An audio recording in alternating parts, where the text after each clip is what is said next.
अस्सलाम वालेकुम रहमतुल्लाहि व बरकातुहू। मोहतरम नाजरीन, डॉक्टर खुर्रम बात कर रहा हूँ। एग्री बेस रेवोल्यूशन से मेरा ताल्लुक़ है।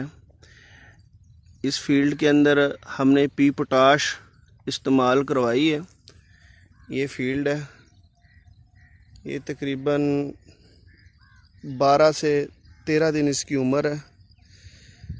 यहाँ पे एक डिफरेंस है जो इस वीडियो में मैं बयान करूँगा, वो सारे नाजरीन के लिए और तमाम किसान भाइयों के लिए है।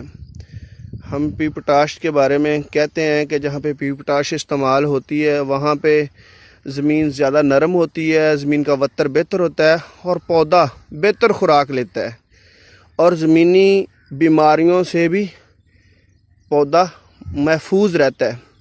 तो एक चीज़ जो रूटीन से हटकर है, ये आप लोग देख सकते हैं, पौधे की रूट्स, रूट हेयर इस ज़मीन के अंदर ज़्यादा क्वांटिटी में फैले हुए हैं, यानी कि पौधा ज़्यादा बेहतर पंजे गाड़ रहा है।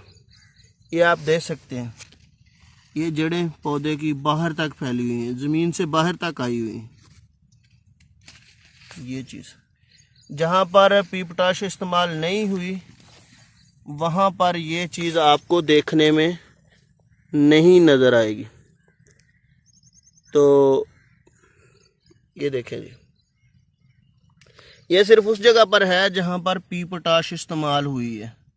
अदरवाइज़ जहाँ पर पी पोटाश इस्तेमाल नहीं हुई वहाँ पर ये चीज़ नज़र नहीं आएगी। नाजरीन, ये एक और फील्ड है, इसकी भी आप रूट्स देख सकते हैं किस तरह ज़मीन के अंदर स्प्रेड हो रही हैं, फैल रही हैं। यहाँ पर भी पी पोटाश का इस्तेमाल हुआ है, ये देख सकते हैं।